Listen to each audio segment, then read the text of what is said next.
एक बार नारद जी बड़ी ही दुविधा में सोच विचार करते हुए भगवान विष्णु के धाम पहुँचे, जहाँ प्रभु शेषनाग सैया पर विश्राम अवस्था में विराजमान थे। प्रभु, आपकी माया क्या है, मैं जानना चाहता हूँ। भूलोक पर प्रत्येक मनुष्य आपकी माया से प्रेरित हो दुख अथवा सुख भोगता है, लेकिन वास्तव में आपकी माया क्या है, मुझे बताएं। प्रभु, नारद जी ने प्रभु से कहा।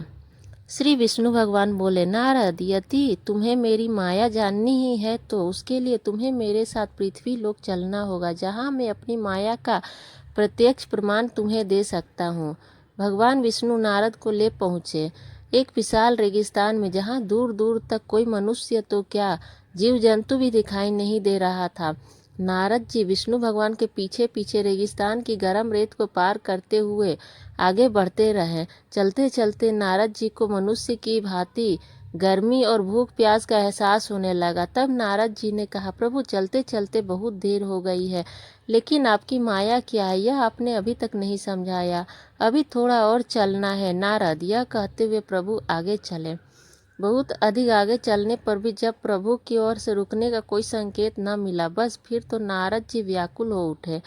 प्रभु, प्रभु, मुझे प्यास लगी है, यदि आपकी आज्ञा हो तो थोड़ा ठहर कर प्यास बुझाई जाए। प्रभु ने कहा, ठीक है, चलो आगे चलकर जल की व्यवस्था करते हैं। कुछ दूर चलने पर एक छोटी सी नदी दिखाई पड़ी, जिसको देखकर नारद जी तेजी से अपने कदम बढ़ाते हुए नदी के एक किनारे पर पहुंच गए। नारद मुनि प्रभु की आज्ञा ले उतर गए नदी में अपनी प्यास बुझाने के लिए, लेकिन प्रभु वही नदी के किनारे बैठकर ये सब नज़ारा देख रहे थे।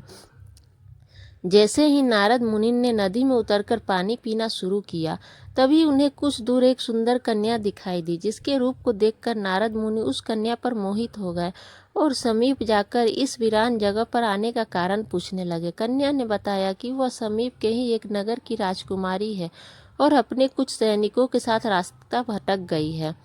नारद मुनि राजकुमारी के साथ उसके राज्य में पहुंच जाते हैं। राजकुमारी सब हाल अपने पिता से बताती है। राजा प्रसन्न होकर अपनी पुत्री का विवाह नारद जी से और सारा राजपाट नारद मुनि को सौंप स्वयं सन्यासी बन जाते हैं। अब तो नारद मुनि महाराज हो गए। मंत्रियों और दरबारियों के साथ पूरा दिन महाराज नारद व्यस्त रहने लगे। समय पर घोड़ा गाड़ी तरह तरह के पकवान दास दासियां हाजिर रहते। नारद इन सब में यह भी भूल चुके थे कि वह प्रभु को नदी किनारे बैठा ही छोड़ा है। समय बीतता गया। नारद को उस राजकुमारी से 2 संतानें भी हो गई। नारद मुनि अपने फलते फूलते राज्य और पुत्रों को देखकर बहुत ही प्रसन्न रहते थे। एक दिन घनघोर वर्षा हुई। 3 दिन तक इतना जल बरसा कि पूरे राज्य में बाढ़ आ गई। राज्य के सब लोग इधर उधर भागने लगे। महाराज नारद भी एक नाव में अपनी पत्नी और दोनों बच्चों को लेकर सुरक्षित स्थान की खोज में चल दिए।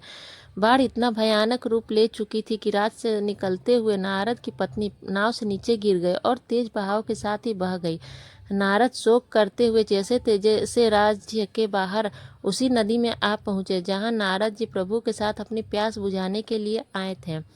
तभी अचानक दोनों बच्चे भी नदी में डूबकर मर गए। नारद मुनि नदी के किनारे पर बैठकर शोक करते हुए जोर जोर से रोने लगे। मेरे बच्चे, पत्नी, सब कुछ तो नष्ट हो गया। अब मैं इस जीवन को जीकर क्या करूँगा। जैसे ही नारद मुनि नदी में कूदने की कोशिश करते, तभी भगवान विष्णु उनका हाथ पकड़ लेते हैं।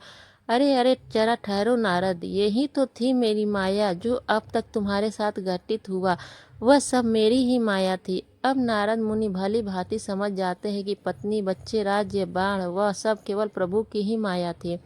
नारद मुनि प्रभु से हाथ जोड़कर बोले, मैं जान गया आपकी माया को। इस पृथ्वी पर जो भी होता है वह सब आपकी माया ही तो है।